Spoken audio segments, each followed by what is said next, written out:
Okay, and here we go. So I think the same thing, you do the same thing for science and math, where each beginning unit starts with a little passage about somebody who earned their GED, sort of a success story about someone who went on to do something. And this one is Jon Huntsman. Okay, so we're doing, hold on, quick question. We're doing the social studies class? Social studies, yeah. Unit 1, lesson 1. Okay, hold on. Okay. Okay. All right. So Jon Huntsman, Jon Huntsman understood the value of hard work at an early age. As a child, he helped his father sell goods to grocery stores and started his own lawn mowing business. In school, hold on a second here. Okay. In school, Huntsman wanted a career in music, dropping out to play in a rock band. He then earned his GED credential and went to college, studying international politics. During his college years, Huntsman also served as a missionary in Taiwan, where he learned to speak Mandarin. In the 1980s, Huntsman worked for President Ronald Reagan, then moved to Taiwan to oversee his family's manufacturing company. In 1992, at the age of 32, he became U.S. ambassador to Singapore. Back home, Huntsman directed the Huntsman Cancer Foundation, where he promoted cancer awareness and raised funds for cancer patients. Yet, politics still beckoned. Huntsman was elected governor of Utah in 2004, winning re-election by a landslide in 2008. He left the governorship in 2009 when President Barack Obama asked him to become the U.S. ambassador to China, a post he held until 2011. In June of that year, Huntsman campaigned for president of the United States, highlighting his goal to increase national economic growth. Although he failed to receive his party's nomination, Huntsman remains prominent in both business and politics. So he attended Highland High School in Salt Lake City, became an Eagle Scout at 15, then left school to pursue a music career and obtain his GED credential. And I think he also was the ambassador to Russia during the Trump administration for, I think, about 2 years, like from 2018 to 2019. So one of the success stories we see coming out of someone who obtained their GED. All right, so let's go on here. Yeah, a little more information about Huntsman. Okay. And now we'll get into the lesson. So, geography and the world. So geography shapes the world in which we live. Throughout history, geographic features influence important aspects of people's lives. Regions throughout the world face natural geographic barriers such as mountains, oceans, and rivers, and have thus been separated by cultural, economic, and language differences.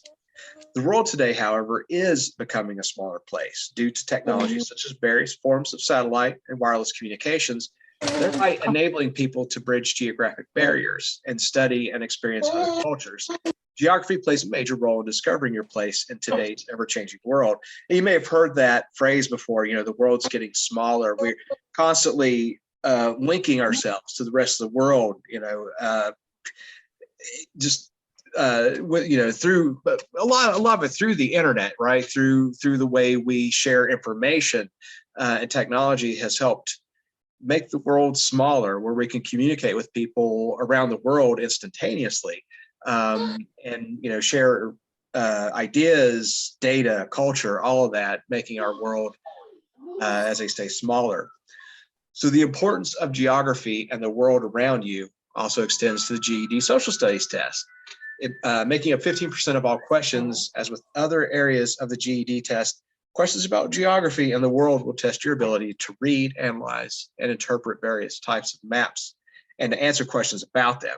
So this Unit 1 is all about preparation for your GED social studies test. And like I mentioned, I was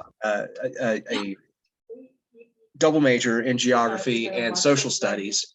And I actually spent some time while I was in school working as a GIS technician, which is one of the fields geographers go into. That's, I think they say, geospatial information systems. And that's like collecting a bunch of data to put into, map data and stuff like that. And a lot of our experience with geography when we're younger, when we're kids, you have that section in school where you learn the states and, you learn the capitals, and then you might move on to, like world capitals, capitals of countries and stuff like that. And you color in the map and everything. But geography is a really vast field. And it really is about understanding place and space. So not like outer space, but that a location and everything that occupies that space, the people, the environment, the economics. It's such a vast field of study culturally, whether it's analytically or culturally. And like it says here, architects, surveyors, engineers, teachers, various other occupations depend on employees with geographic knowledge. City planners is one that are going to use geographers and people that work in GIS. And right now, around the world, geographers are getting a lot of work with COVID. They're the ones that are helping put together data as far as anything to do with epidemiology and virology. So they're helping understand how it was transmitted, the rapidity that it was transmitted. If you watch the news at night and you see, especially like, maybe 6 months ago or stuff when COVID was really rampant, those updates every night, and you'd see like a map of Ohio and all the counties, and this county is red and they're experiencing an uptick in cases, or this county over here is doing better. A lot of that information would have been put together by geographers and people that had studied geography. All right. So by the time you complete this lesson, you're going to be able to define the terms globe, map, and equator, and we're start interpreting information on a map. So largely a lot of Unit 1, and you'll see later on in some of our lessons that we're going to get to later in the week, we're going to be looking at, maps and different types of maps and how those, how they function, what we look for on those maps, and some of the terms and things. So today's going to be sort of a broader idea of that. Okay, and we got a little bit of, oh, you know what? I got to stop sharing my screen for a second and go back into it because I got to share the sound on this. Okay. All right, that should work. Now we got a little bit of a audio clip here. To understand geography, you must realize that geography is the study of Earth. In social studies, the focus is typically on cultural geography, the impact of human culture on and how humans are impacted by their geographical surroundings. Key terms such as globe, map, and equator will assist your understanding of geography. A globe is a model of Earth. A map is a visual representation of a place that is usually shown on a flat surface. An imaginary line that runs around the middle of the Earth. As with other questions will test your ability to interpret information at various depths of knowledge levels through the use of complex reading skills and thinking skills. Yeah. So, we probably most of us are familiar with the globe. That's a 3D model of the Earth. Maps, like we're talking about here, there's a whole variety and how we use them. Most of us are familiar with, like road maps, maybe like a political map, that shows the borders of countries or states. And, even the weatherman, right? He uses maps. He, just got to stand there and wave his arms around and show us where the storm front's coming in and all of that. So we deal with maps daily. It's hard to probably think of a time that you don't see one, really often. And it's all about visualizing that information. That's a lot of what geography is visualizing information and making it useful for people. And it's like I mentioned, with COVID, you watch the evening news, you would see a map, of Ohio or the United States, and they would represent that information about COVID, whatever it may be, on that map. So that's really at the heart of geography. Okay. And so now we get into, some things that we're going to look for on the map itself. And all of this is part of the, test taking skills you're going to need for the social studies part of the exam. And what we have here, what says in the little boxes, we're reading a map or reading a selection about geography. Pay close attention to key geographic terms that may appear. In this case, we're talking about the equator and climates are helpful words to use in answering question 1, which we'll get to in a minute. The equator runs through 14 countries spread over 3 continents. While it may seem that those countries should be the hottest on Earth, factors such as altitude and rainy climates keep temperatures down. A lot of that is still really warm on the equator. So don't be fooled by that, but it's true, altitude, mountain ranges, stuff like that are going to affect the temperature. And also ocean currents will affect temperature. That's why Great Britain, for instance, is actually warmer than it should be because of the ocean current that comes around through the Atlantic, and it helps moderate the temperature for Great Britain up here. And then down here it says, even though countries on the map are not labeled, continents are. So use your logic, prior knowledge, and your understanding of location to reason through the answer to question 1. This map's bad because it only has a little tiny part of Asia. Australia is missing completely, but we'll get into some better maps here. But it's giving you the idea, right? We have North America, South America, Europe, Asia, Africa, and Antarctica. The only one missing there, of course, is Australia. Now, the equator, which we'll talk about in a minute, that's going to basically separate the Earth, right, in the middle. It's more or less the middle of the planet, and it's the I think we call it 0 degrees latitude if you're looking at that. Okay, so we're going to move to the student book for some of our exercises here. So I'll give you guys an opportunity to move over to the student book. We'll open that up.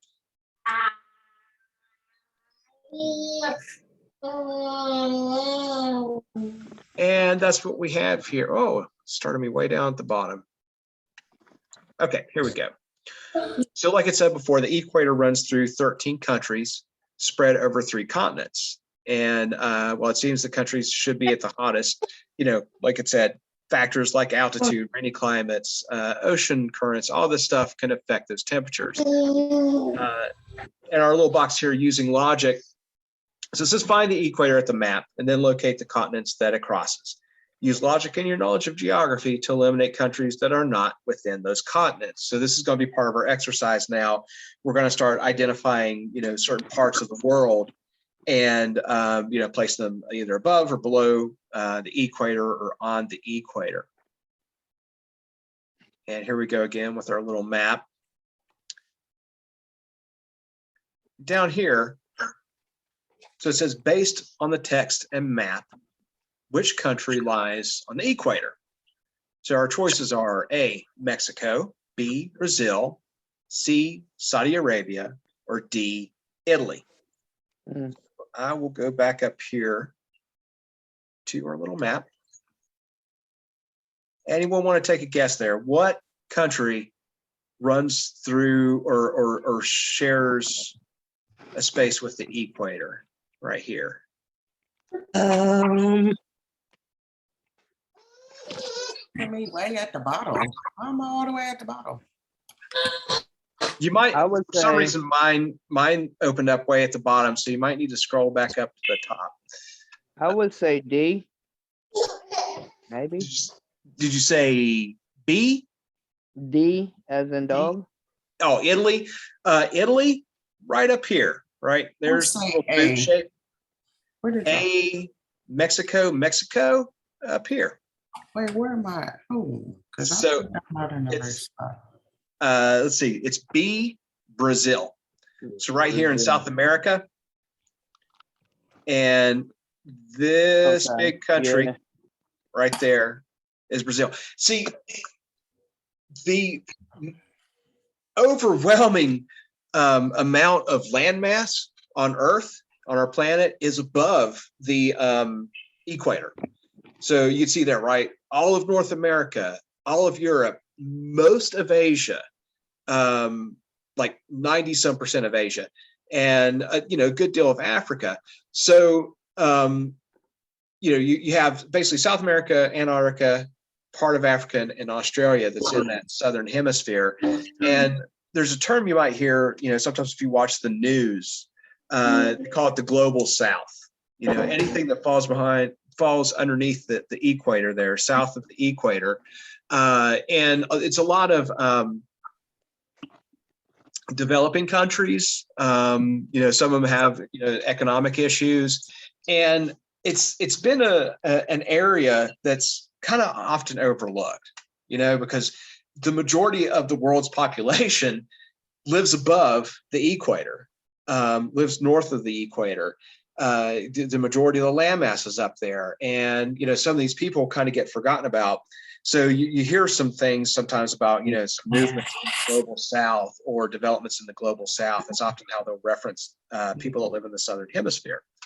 But anyway, so B, Brazil, is what Hold we on, go. I'm not in the right one, Matt. Right, I don't Okay. hear Brazil I'm either. not in the though. right one because I Right. don't see that at all. We Really? I see Africa and North America. Me too, but I'm Europe and not. That's not Australia. one. All right, let me back out here. Yeah, because I'm not in the right one. Okay, let me double check. Okay, so right here, Unit 1. I'm hoping I'm in the right place. Let me see. I might have been in the workbook. I'm going to click right here on the student book, Unit 1, Lesson 1. Let's see what happens. Hopefully I wasn't jumping ahead here. All right, then at the top, I'm going to click Start.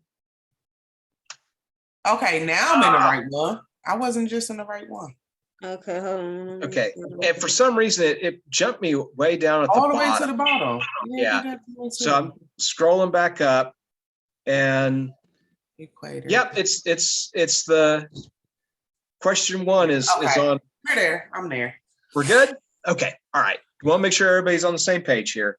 Yeah, because I was saying Africa and North Africa and South Africa. Okay, hold on. I'm trying to get there now because I was on that one too. Okay. Yeah, I don't understand why it's opening up and going straight to the bottom, but make sure you scroll all the way to the top. You should see the little map about the. So I'm gonna go ahead and click B here for Brazil. Okay, I'm still not in the right one. So where did you say you went to? Do I leave out of this one? Yeah, let me see. I'll go ahead and show you again here. I'm going to jump back out. So you should be in, Matt's social studies. Mm-hmm. And then some of this you might not see because some of that is like my administrative and teaching stuff. What you should see, right, is Unit 1.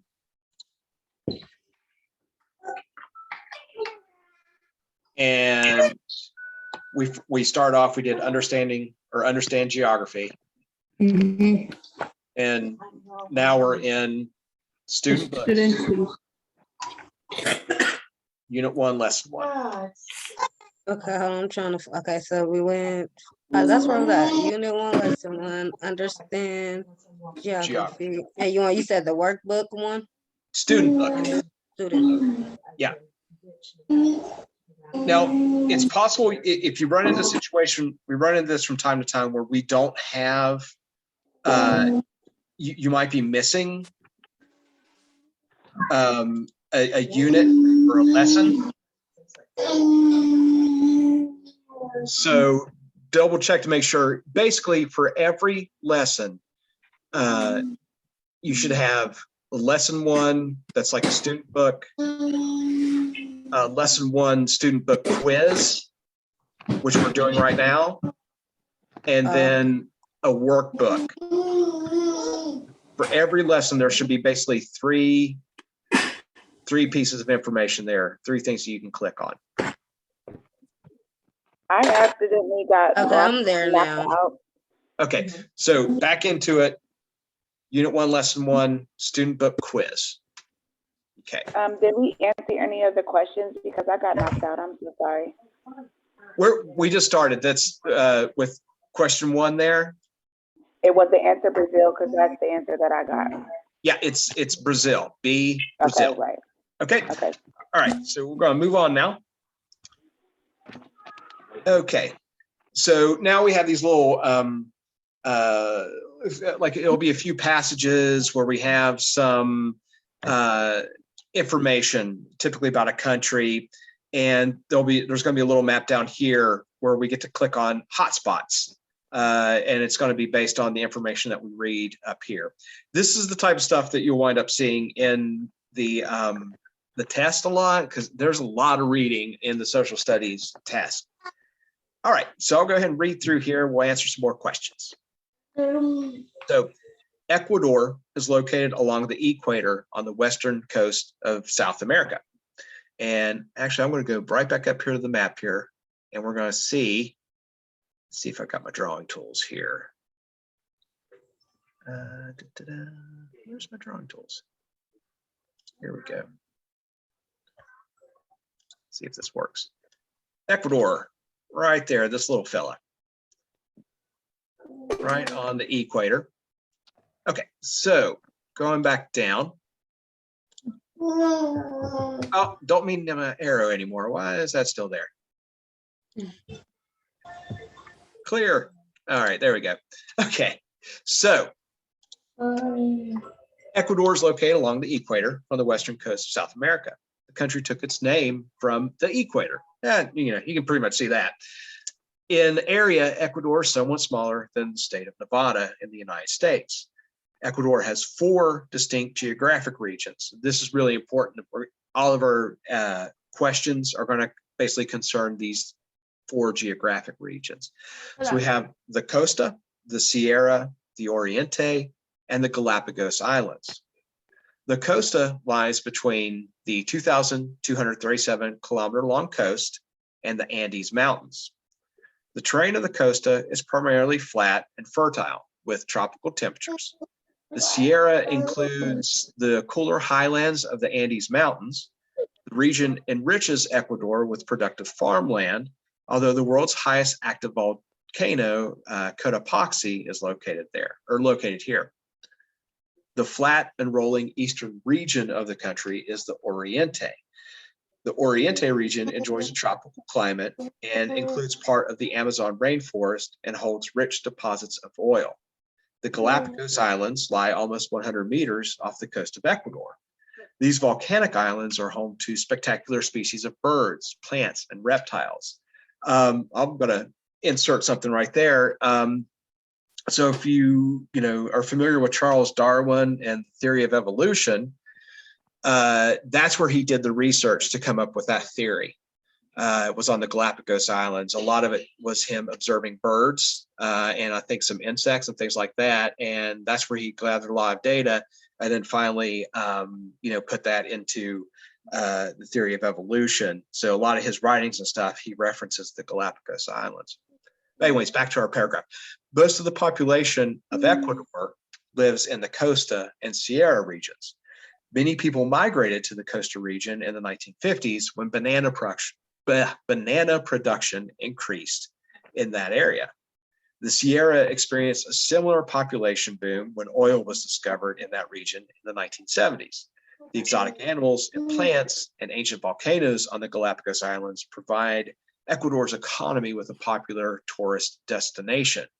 So there's our little area, right? There's the Costa region, the Sierra region, Oriente, and then up here in the little blown up map is the Galapagos Islands. So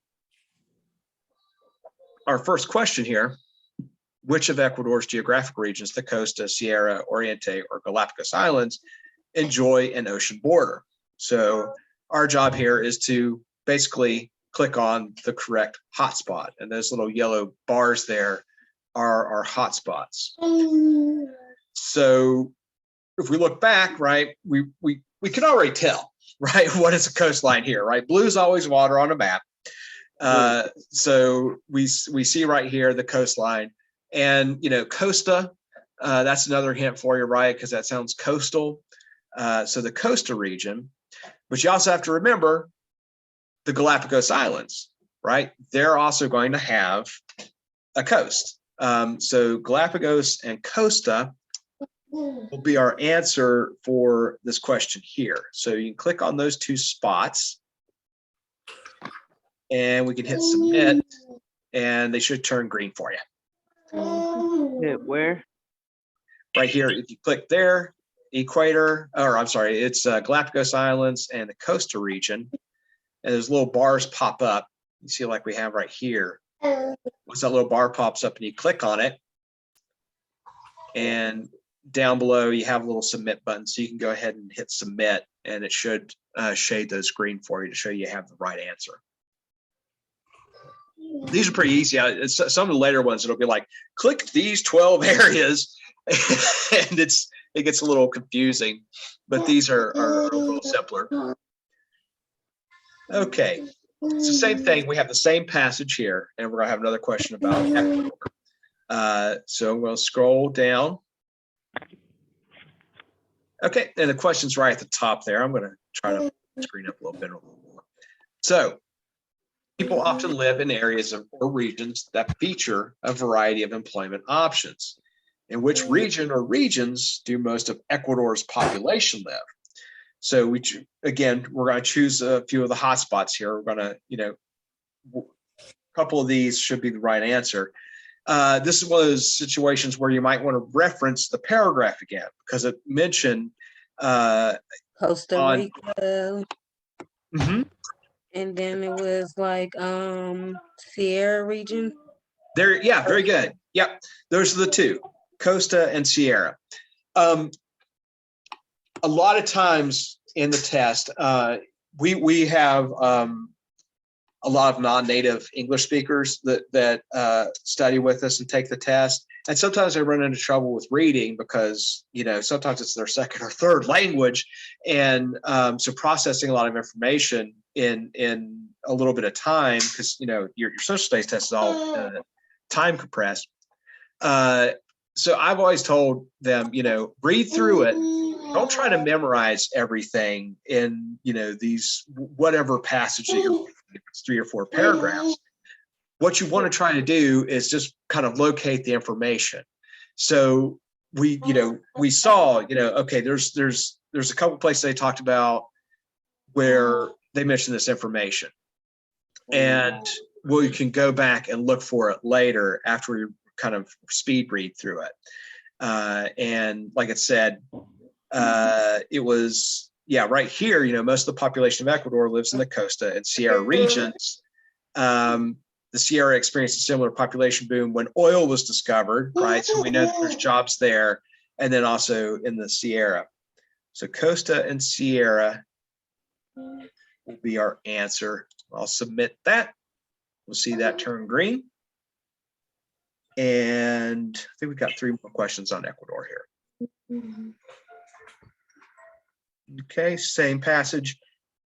In which region or regions of Ecuador could travelers take a highland trek? So we're looking for, areas that are going to be mountainous. Anybody remember? What was that? The Sierra region? Sierra region, Yes. right? That's where the Andes are. They have some volcanic activity there. Anywhere else, though?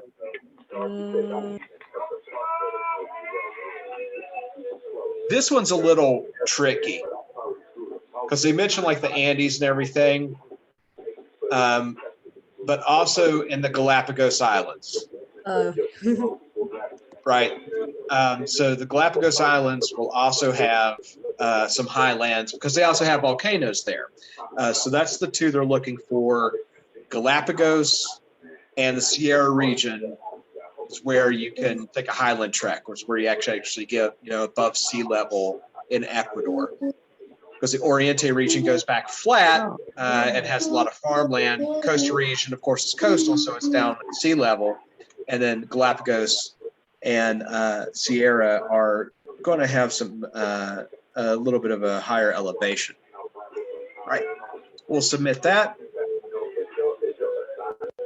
And if those I turn submitted green, it before I hit the other one, so it won't let me reset it.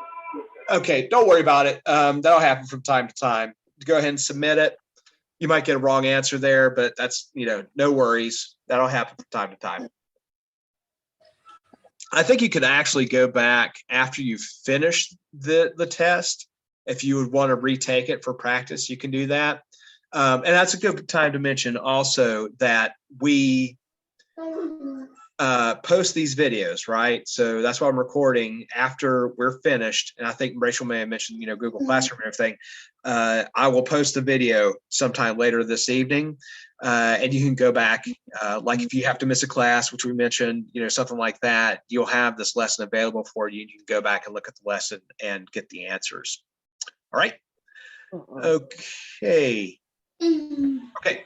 So now on to the next question. Oil has become an important natural resource and industry in Ecuador. In fact, oil today ranks as Ecuador's main source of revenue. So which regions should those interested in working in Ecuador's oil industry live? Go back and look. Oh, One is Orient, and then the Galapagos Island. It's Oriente, that's right. But it's the Sierra is the other answer. Let me see if I can find it. Yeah, right here. In that last paragraph, it says the Sierra experienced a similar population boom when oil was discovered in that region in the 1970s. So Sierra, we'll click there. And Oriente, those two. All right, and we'll hit submit. And our answer is green. Yeah, you'll notice if you get, it's weird because it doesn't just tell you you're wrong here, but if you were to, and the other thing I noticed, if you select just one, it also counts it right. But you want to be careful if you go through there to make sure, because if you click a wrong one, it just turns gray and it won't give it, nothing's correct there. If you only hit one right answer, it's still, even though there's two, it's going to count it as correct. So just be careful when you're clicking on them, that you make sure you include all the information. Okay, now last one here before we go on to the workbook. Again, dealt with Ecuador. So Ecuador counts a number of active volcanoes, including Cotopaxi in its regions. In fact, the Galapagos Islands themselves developed from volcanic eruptions. New islands such as Isabella and Fernandina continue to develop each day through volcanic eruptions. Choose the region or regions in Ecuador in which tourists may see volcanoes by clicking the corresponding hotspot. is it Costa and Sierra? Sierra and Galapagos. Yeah, remember Galapagos has volcanoes and the Sierra has volcanoes. So it's the same as the highland answer, right? Because it's where they have elevation due to the volcanoes. So Galapagos and Sierra. And we'll submit here. Turn green. And I'm going to go over to submit all answers. You probably saw this earlier with Rachel. So after you submit, and if you were to do this on your own, like you weren't in class, it gives you the little answer key. So, and it gives you a little explanation of the answer, right? So like if we went back up to the top, it'll show you, just for example, Brazil is in South America, is the only choice that is on the equator. Mexico north of the equator, and North America, Saudi Arabia, is north of the equator. So it'll tell you the answer and it'll give you a little bit of an explanation. So it's a more good review if you're into it. All right. Okay. And now we're going straight over to the workbook. So if you go down to the bottom like I just did, you can click on, it automatically moves you over to the next section. It'll do that every time. So this is the workbook for Unit 1, Lesson 1. Here's where we get our stretch of more exercises. It's going to be basically the same kind of thing. We're going to look at these little passages, and we're going to have hot spots that we click on for this one. So we'll go ahead and get through these. And then our little passage here at the top, the study of the earth is known as geography. Again, just like we saw at the beginning of the lesson.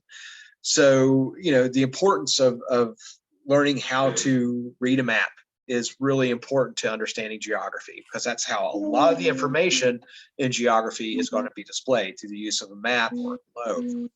And then becoming familiar with those terms. We're going to add terms as we go along and look at other maps. But again, you know, map, globe, and equator. We want to make sure that we locate the equator and we know what's above it and what's below it.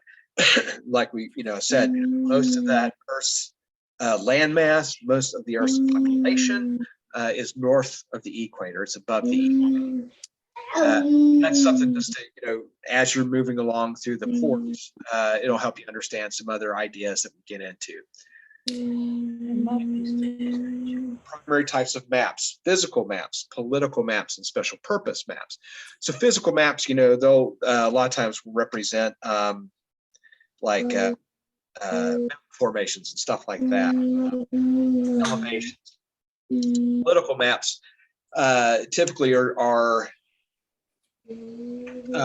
border maps, right? So they show borders of countries or states. If you see some political map, your mind might be thinking something more along the lines of Democrat or Republican or something like that, but it's just simply the political boundaries of the countries. And then there's all kinds of special purpose maps, right? So weather maps, road maps, just anything that you want to represent on a map can fall under that. How many people bought a Toyota Corolla in Franklin County, and you could represent that on a map, or in Ohio, how many Corollas per county, and you could shade it in different colors to show how many cars are there. So that's sort of the idea behind special purpose maps. And then, of course, we know globe is a model of the Earth. We're usually represented in a spherical shape, and the equator is that imaginary line that runs around the middle of the Earth, and it separates those two hemispheres. So another fun fact: the Earth is not by any means spherical. It's always represented as almost a perfect ball, right? If you have a globe, it's almost a perfect circle. But the Earth itself is much flatter on the bottom around Antarctica, and a lot of that's due to the gravitational force that's caused by the Earth spinning. So it's not a perfect sphere by any means. It's a chunky little guy. All right, so now more refining of our skills here. And there's our better map, right? This is a better world map. We actually have Australia in there now. We have the rest of Asia, and you can see again, where that equator splits the Earth in two. Most of that landmass is above the equator, and there's so much more water in the southern hemisphere than there is in the northern hemisphere. The majority of the Earth's water is in the southern hemisphere. The majority of the Earth's landmass is in the northern hemisphere. And then it shows you here, our little box of information. It's just labeling the continents. You can see the outlines of most of the countries. Of course, some of those countries are really small. Micronesia and Liechtenstein, these places don't show up that well on a map that size. But, of course, we can see the outline of the United States and Canada, places like Brazil, China, India, You can see our little boot of Italy, Spain, all these places are represented there, even though they're not. Okay.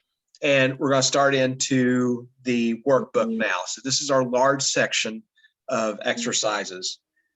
Quiz, that second section usually just has maybe 5 or 6 questions. Same thing with language arts, and I'm sure it's the same thing with science and math too.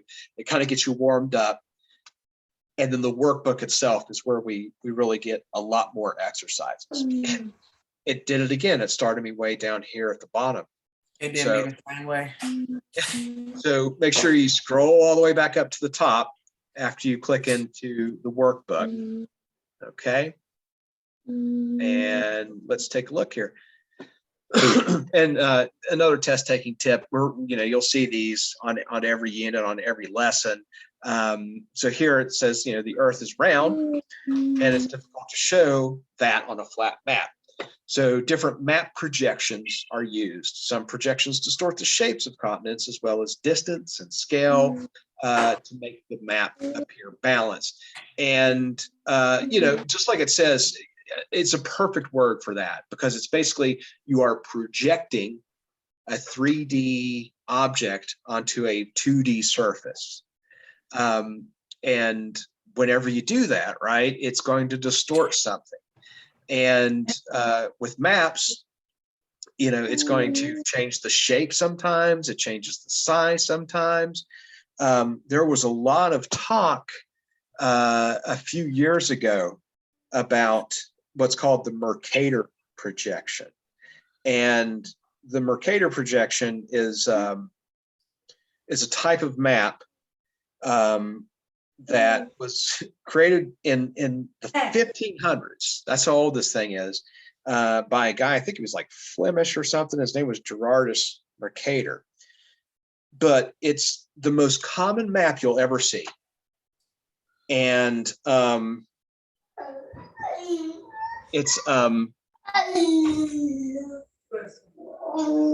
important to the world because it's the only way you can effectively navigate the world. It's the only way to navigate long distances, because the way the map's made, all the points on the map. So longitude runs this way, up and down. Latitude runs this way. And equator is 0 degrees latitude. It's arbitrary, but the 0 degrees longitude runs through Greenwich, England, and it comes like down right there. And the reason it's the only map you can navigate with is because it makes all the lines of longitude and latitude, they connect at right angles. So you can always pinpoint where you're going. And it's a really, really important invention, and it helped Europe help navigate the world. This it coincides with the rise of European imperialism, Spain and France and all these guys that went out and colonized so much of the world. That map projection was kind of what helped do it. And the military still uses something called UTM today. It's the Universal Transverse Mercator. It's the only way to get any far distance is with that map projection, with that grid. But it gets a bad rap, particularly as of late, because the projection, when you unfold the world on it, it makes Africa smaller. And you've seen this, I'm sure. If you look at a map, you'll see Greenland is huge on a Mercator map. A lot of the extents of Europe, Canada, all of the stuff that is at the top of the Northern Hemisphere, it gets blown up. And a lot of people are like, this kind of marginalizes, Africa and a lot of these other areas, because it really distorts the map. So there's been a push in schools to get more accurate representations, because, a map hanging in your school classroom, it doesn't have to be Mercator projection. You're not navigating the world from your 7th grade classroom. So they're trying to put new maps in that better represent the actual size of these land masses, rather than having Africa look really small. This one actually does a pretty good job. Africa, and see, the stuff around the equator is a little better shape and size relative to like Greenland and some of these other places. So that's all what projections do. There's all kinds of different ways that they sort of unwrap map or unwrap the world onto a map. All right. So I just want to throw that out there because I think we'll encounter that stuff. What was that? That was our question. Okay, I thought I heard somebody say something. All right. So, which two continents then, our first question here at the top, lie entirely in the southern hemisphere? If we go back and take a look. D. Antarctica and Australia. D. Yep, Antarctica. I'm sorry, Australia and Antarctica. D. Yeah. I almost clicked C there, but no, it's D.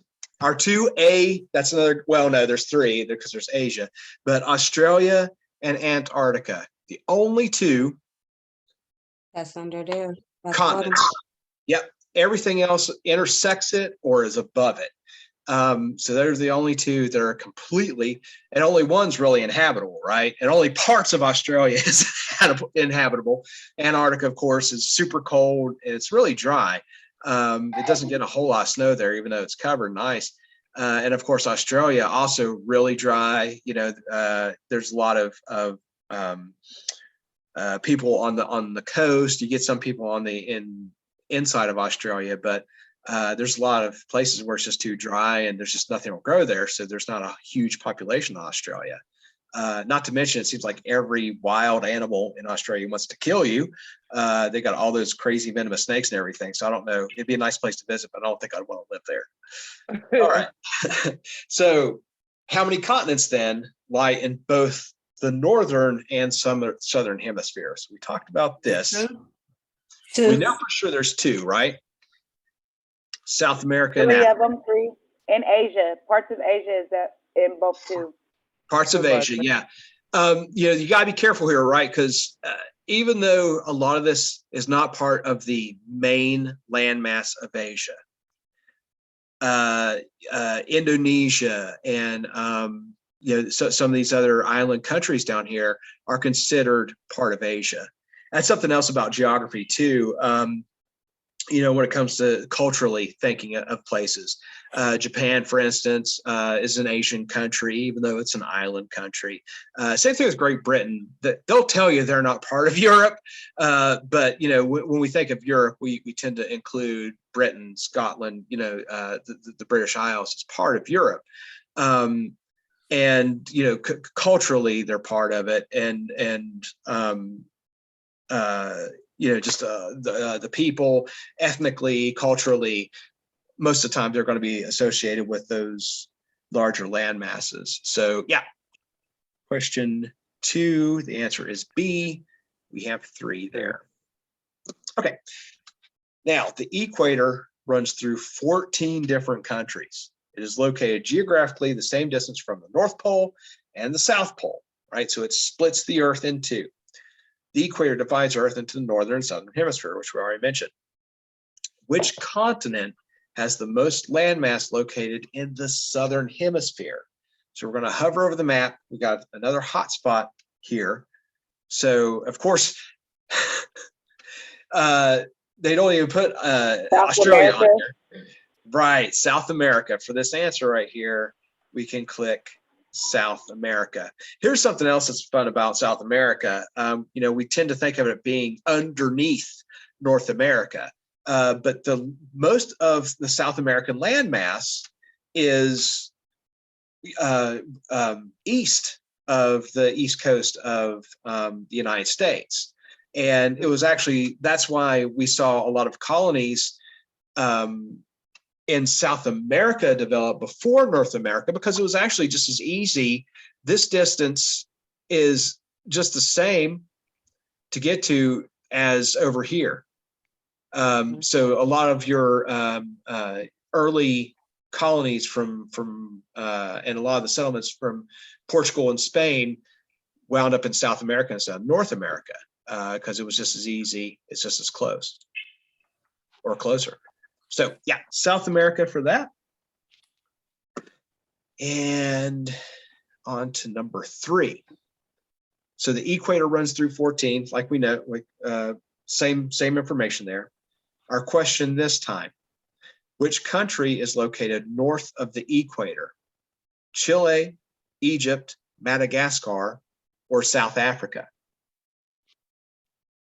And this is great to help you learn your countries because it doesn't, give you names. Right. So, but what we're looking for here, right?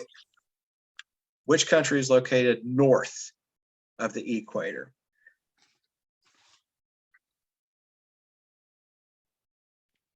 And we have. So I would say either Europe or Asia. Yeah. So we're looking for a particular country, right? They're making it hard for us because they're not giving us the names of the countries on the map. So. But South Africa, Madagascar, all of that is in Africa. So is it Africa? So it is. Okay, so it's saying South Africa, right?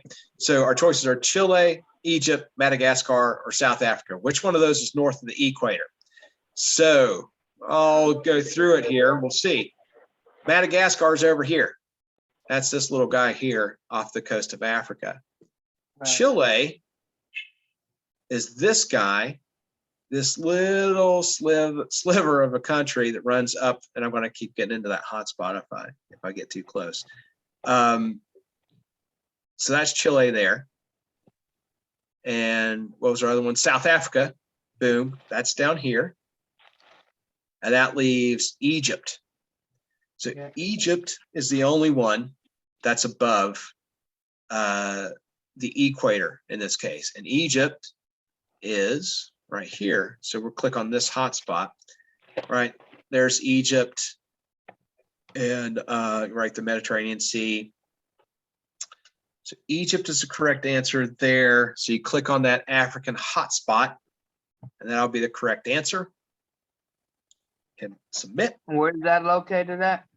It's if you hit the African hotspot right here, it'll turn green. Egypt is right here. I'm going to bring the arrow back out. Right there. That's Egypt. I think Cairo, where the pyramids are kind of up here. Nile runs through there. So anyway, that is answer there. Okay. Is located where, you say? Click, you see where the little yellow, oh, let me close my annotation. Okay.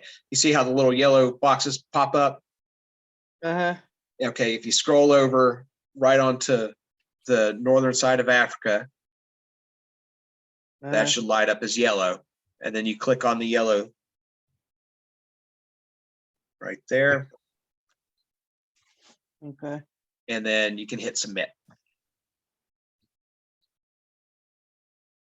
All right. Right. Number 5. Okay, question of Argentina, China, India, Switzerland, or the United States, which country is located in the Southern Hemisphere? So now we're going backwards, right? Before we wanted to know which country is above them. Right. Was it the Northern Hemisphere? Now we're doing Southern. So which one here? South America. Right. So South America. And we're looking at Argentina. Argentina is this guy right here. That's this big country here. So South America is going to be the right answer. We click on our little hotspot box right there. And then our other choices all above the equator, right? So China is not even on the map. So you can eliminate China right away. And then India is not even on the map. So those aren't, you can't even click on it. Switzerland is right above Italy. It's this little guy right here. And of course, you know, United States being over here. So they almost eliminate two of them for us anyway, because they're not even on this little map. So we'll submit. Right, South America. And I think we have a new section. Yep, so we'll have a new map down here. That's South Africa we're going to be looking at.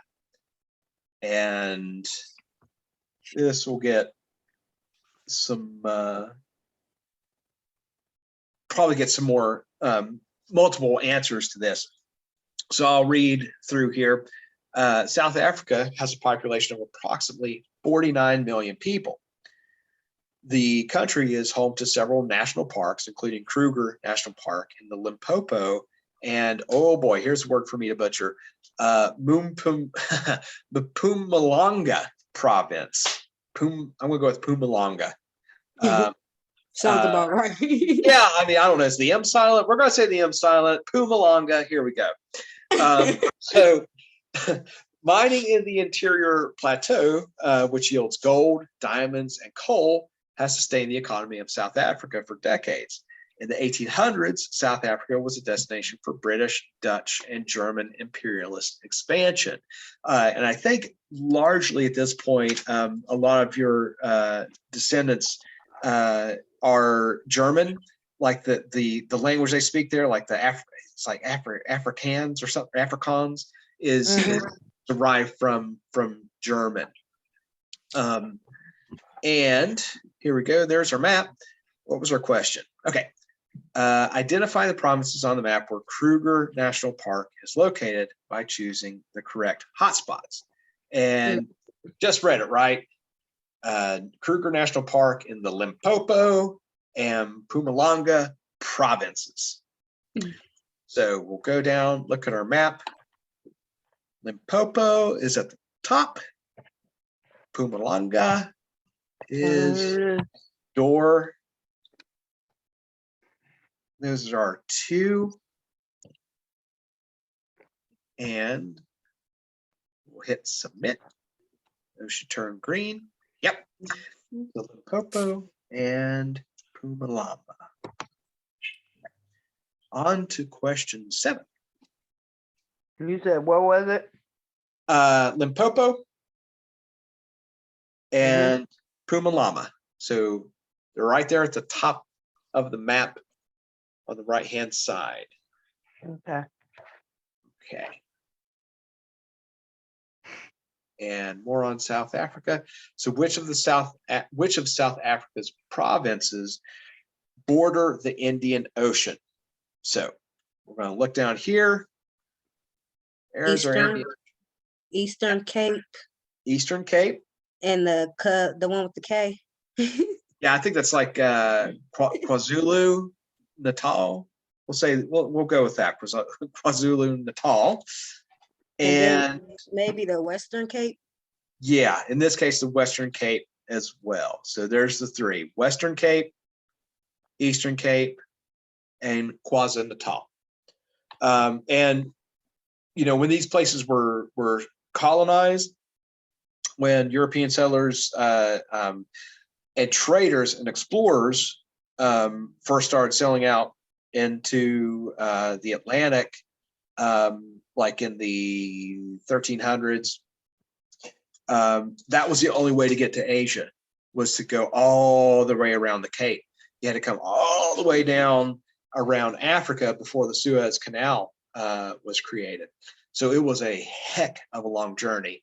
And the only other way to trade was, you may have heard of the Silk Road that goes across China and through like Afghanistan and that way. But yeah, that was the only way to sail to Asia, was around the tip of Africa. So anyway, KwaZulu-Natal, Eastern Cape, and Western Cape. So we'll hit submit there, get our little green boxes. And again, same information. Oh, wait, is that the same information? Yeah, mining in the interior, gold, yeah. Okay, and our question this time: which provinces of South Africa border Free State? So that's one of the provinces here. And we see Free State is right there, the sort of light green area right above the word South Africa on the map. So what we want to know here, what borders it? Northern Cape, Northwest. Would it be everything around it? Yeah, it is. This was pretty simple, right? So we just got to click on, go around Northern Cape, Northwest, Gauteng,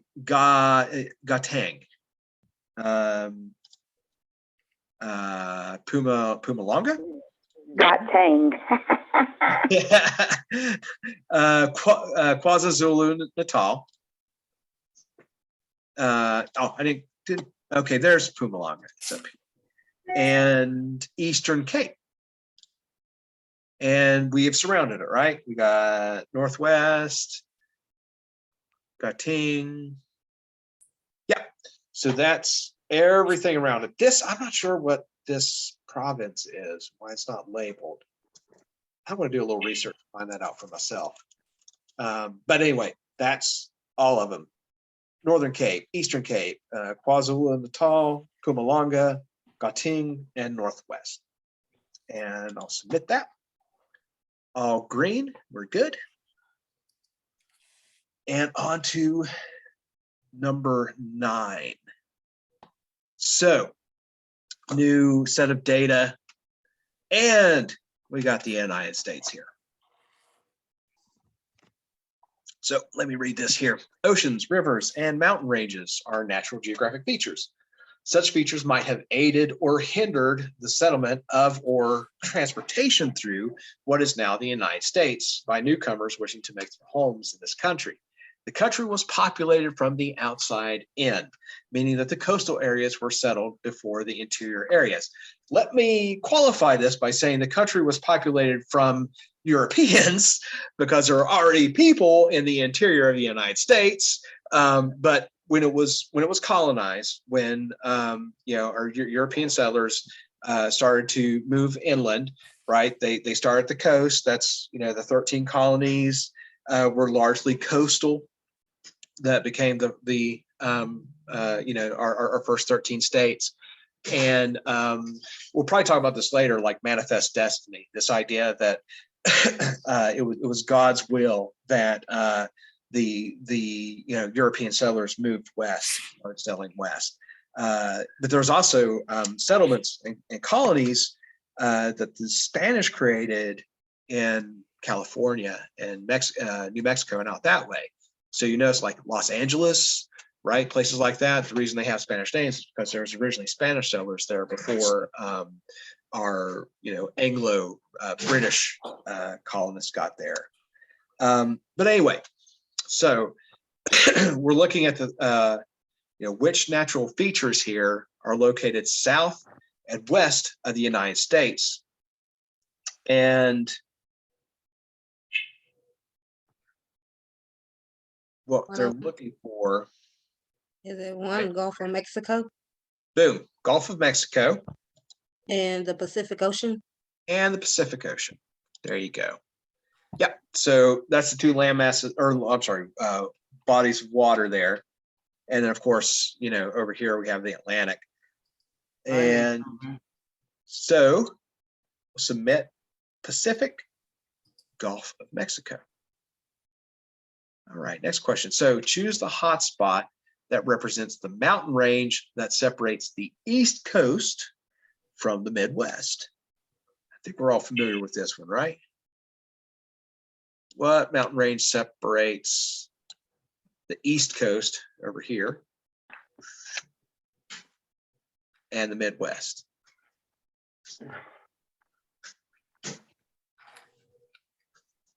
The Appalachian Mountains? Yep. And I'm from West Virginia, so I will say Appalachian. Oh. I tease my wife. I don't know. She's from Virginia, so she grew up in the Appalachian Mountains too. But for some reason, she says Appalachian, and I'm like, no. I grew up in the Appalachian Mountains. It's the Appalachian Mountains. But yeah, so that's the geographic feature. Yeah, I don't know. How do you guys consider yourselves being in the Midwest in Ohio? Did you ever really think Yeah, about it? I call it the Midwest. Do you? Okay. I've always been on the border because I feel like we're still sort of, mid-Atlantic East Coast, but if you see it on a map or something, it'll always be like Midwest. But I don't know. I also feel like like your Southern Ohio, like around Cincinnati, when you're close to Kentucky and everything. Athens, I lived in Athens for 8 years. And you're still in the foothills of the Appalachians down there. That it's still, part of the Appalachian region. But I guess when you get over to this side of the state, everything. It's the Appalachians for me. Yeah. So what's the answer? But anyhow, we'll move on. I was just curious, guys. I just don't feel Midwestern living in Columbus, but that's just me, I guess. All right, so we'll submit it there, right? The hotspot is the Appalachians. Okay. So again, more info on the United States here. So which geographic features probably aided settlement in the Midwest region? And we're going to find those on the map as well. So, mountains may block it. So probably the water features, right, are going to help settle it because you can travel up and down these rivers. So what natural features here are we looking for? What hotspots in the middle of the country? Is it the Ohio River? Is it the rivers? Like Yes. Yeah. There you go. So the Ohio, right? the Mississippi. Mississippi. Yep. It's two of them. Oh, the Missouri. That's Missouri's Missouri. river. There you I go. never knew Missouri had a river. Oh yeah. Yeah. It's a long one too. And it intersects with the Mississippi. But that's like where, yeah. So Mississippi, Missouri, Ohio, and this one's a little tricky. We probably wouldn't think of it, but the Great Lakes, right? Because you would be able to go across, like say Lake Michigan, right, into Wisconsin or down here towards Illinois and Indiana. So all of that helped move settlers farther west. Water, of course, still to this day, right, really important for transporting more cargo than people these days. But if you buy something, it's coming over here on a boat, right? If you get some Nikes, it's coming from Asia on a boat, and the reason for that is because it is the most economical way to move large amounts of goods across water. It takes less energy to move it, on a big cargo ship than any other means. Trains probably next. The worst, of course, being like tractor trailers. But of course, that's what we have all over the U.S. to move goods once they get here, and occasionally, by air. But that is, of course, the least economical way, and that's why you pay more if you ship something by air, because it costs so much. But the same thing with people back then. Moving across the water, you can move more people, and it takes less energy to move them on bodies of water. Okay, and so just to review: Missouri, Mississippi, Ohio, and the Great Lakes. Submit that. They all turn green. Okay, and so which geographical feature probably hindered settlers moving from the Midwest to the West Coast? The Rocky Mountains. Absolutely, the Rocky Mountains, right? That is have you guys ever been out west? Have you ever driven through the Rocky Mountains? Anybody? I have. I got to. In a semi truck at that. Yeah, I worked out in California summer 2015, 2016.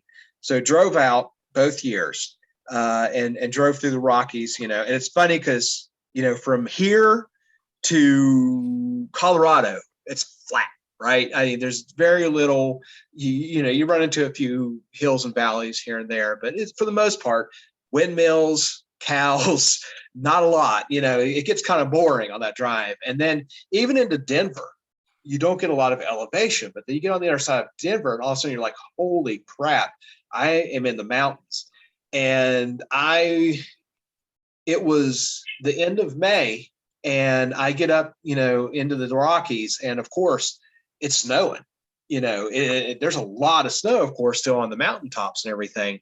So you can imagine, being a settler in the 1800s trying to cross that, you have such a small window, not just, the terrain, of course, is a whole obstacle of itself, but then the weather on top of that, because your window to get through those mountains is really limited because the snow takes so long to melt. And, if you're traveling by a covered wagon, well, it's going to take you forever. It'll take you months to get through there. So you could get trapped. And have you guys ever heard of the Donner Party? It's people love talking about it. You'll hear it mentioned in horror movies sometimes, stuff like that. But I think it was 1846. There were settlers that moved from, I want to say Missouri, that were headed west, and they got trapped in the Rockies. And they had to resort to cannibalism, to survive. And that's what it's famous for. There were so few survivors that made it through. But, it was an early storm that hit while they're in the mountains and they got trapped. So the Rockies, were a real struggle to, settling the West Coast because, the settlers had a hard time getting through there until the railroad came through. So once we had the Transcontinental Railroad, it made things a lot easier. All right, so Rocky Mountains there. And let's see, next one. So now we're going to identify the geographic features that probably assisted early settlers' transportation by water between the United States and Canada. So what body of water there is going to help? The Great Lakes. Boom. That one, straightforward, still, right, we move a lot of cargo and stuff over the Great Lakes, big ships on the Great Lakes. So I'm going to try to move faster here, get through this so we can take a little break before language arts. Great Lakes. Okay, we have one more passage to get through on Asia. So we'll get through here real quick, take a little break. Asia is the largest continent on Earth. It stretches from Russia in the north to India in the south and to the islands of Japan and Indonesia in the east. The Middle East region is located in Central and Southwest Asia. The term Middle East is a term that originated with early European exploration, which divided Asia into the Near East, the Middle East, and the Far East. So, it was all relative, right? Wherever you're located, for Europeans who were colonizing, they looked at everything east of Europe, and they basically said, Turkey is the Near East, right? Middle East is down here, Iraq, Saudi Arabia, that area, and then the Far East, particularly China and some of your island nations, are going to be part of the Far East.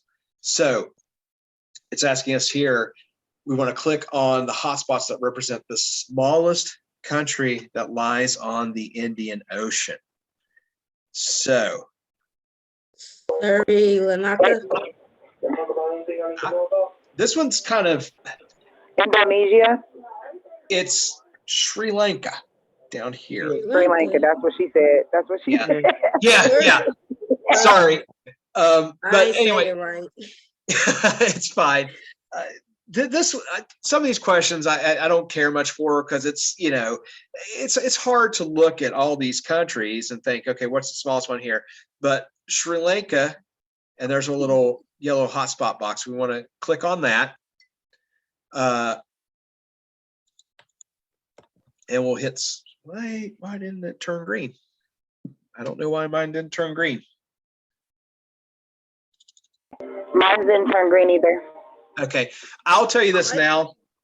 The Legion one then, maybe, or no?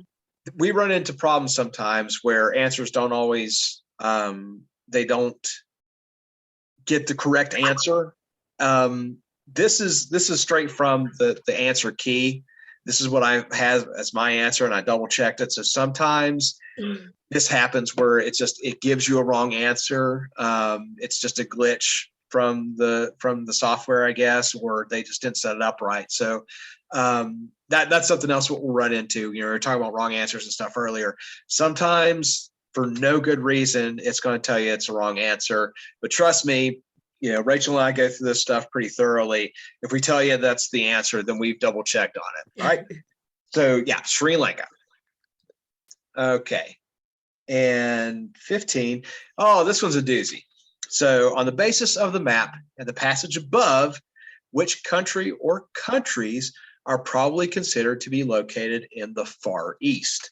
So, right, I'm just going to start clicking on the countries. All right, so I'll go slow here so you can follow along. Like we mentioned, right, the Far East is going to be over here, this side of Asia. So China, right, part of the Far East. North Korea, part of the Far East. South Korea. Make sure you click on both of them. North Korea and South Korea. Japan. And down here, Malaysia. I might skip around a little bit. So Taiwan. Laos. Another one I probably have problems pronouncing. Where's that at? It's under Above China. Thailand. Yeah, it's Thailand above would be Thailand. the best way to say it. Yep. above- Yeah, above Thailand, below China, next to Vietnam. And then, of course, Thailand. The Philippines, over here, and Indonesia, down here. All of that's considered the Far East. Indonesia, by the way, is south of the equator, and it is the most populated country in the Southern Hemisphere. It has a population that's close to the US. I think it's 270 some million, and we're over like 300 million, but big population there in Indonesia. Okay, so just double checking here: China, North Korea, South Korea, Japan, Malaysia, Taiwan, Laos, Vietnam, Thailand, the Philippines, and Indonesia. And we'll submit. Got all greens. Okay. And okay. Next question. So which 12 countries on the map are landlocked? So landlocked countries do not border a ocean or sea. So, like Ohio, right? We call that landlocked. It of course it's on the Great Lakes, right? But we don't include that. Only countries that have a border on the ocean. So this is another big question, and I'm just going to start clicking them off. So follow along, and I'll go slow. All right. So this little guy here, Armenia, is landlocked. All of our STAN countries, okay? So Uzbekistan, Kyrgyzstan. I do better with these names than I did with the African names. Tajikistan, Afghanistan, Kazakhstan. Wait a minute, did I already put Kazakhstan? Oh, I'm sorry. Turkmenistan. Okay. And then Nepal, Bhutan, this little guy next to Nepal. Laos is also landlocked Asian country. What is it? And what was the last one? Laos, the one above Thailand, underneath China, the little guy, Laos. Okay. Mongolia, up here, north of China, up above China, in between China and Russia. Azerbaijan, over here, on top of Iraq and Iran, next to Turkey is little Azerbaijan. Let's see, I think I already said Kazakhstan, right? Yeah. And by the way, Stan, we got all those countries right there in Central Asia. Oh no, Kazakhstan's up here. Okay, yes, Kazakhstan, also landlocked. Kazakhstan, Afghanistan, Pakistan, all of the, Stan is, I think it's a Persian word, but it stands for country or state or place. So that's why you see it featured in a lot of those names. So sort of like Ville, that you hear a lot, or Berg in the States when it comes to towns. Stan's one of those words that just means like place. Okay, so what happened? I have to log back in. Try to time me out. Okay. Just a quick review there. Armenia, Uzbekistan, Kyrgyzstan, Tajikistan, Afghanistan, Kazakhstan, Nepal, Bhutan, Laos, Mongolia, Turkmenistan. And this is what I was talking about. If you just clicked one of those, it would give you a correct answer. If I had just clicked like Afghanistan, it would have been green and you wouldn't actually know that there was other correct answers. So it's a little weird. Okay, 3 more, and we'll take a quick break here before language arts. So which country shown fully on the map is largest? China. China. China, right? China has a huge landmass, huge population, biggest country in Asia. Well, I guess Russia actually has a larger landmass. But China, big place. Yeah, we don't actually have all of Russia in the map, but Russia starts over here and goes all the way over to the Pacific. So submit. China's our answer for 17. These are a little easier to wrap up here. So which country lies between Russia and China? Mongolia. Mongolia. Yeah, so right up here, it's a big place. It has a large landmass, snowy. It doesn't have a great climate. It's a little bit What is rocky it? as well. Mongolia. So in between Russia and China is that big space. Mongolia. Okay, and I'll submit there. Last one, number 19. Which countries border the country of Thailand? This one's important in history. I'll go ahead and give the answer here too. Burma, over here, Yeah. on this side. Laos, Vietnam, and Malaysia. You see Malaysia, it extends way down here into the Indian Ocean, right? But Malaysia. So Burma, Laos, Vietnam, Malaysia, and that should be, I will double check here. Yep, that is our last question. That's number 19. So before we log off, let's see, any questions about this first lesson? Anything I can help with before we shut her down and move over to language arts? Guys, good? Okay, let me stop recording here.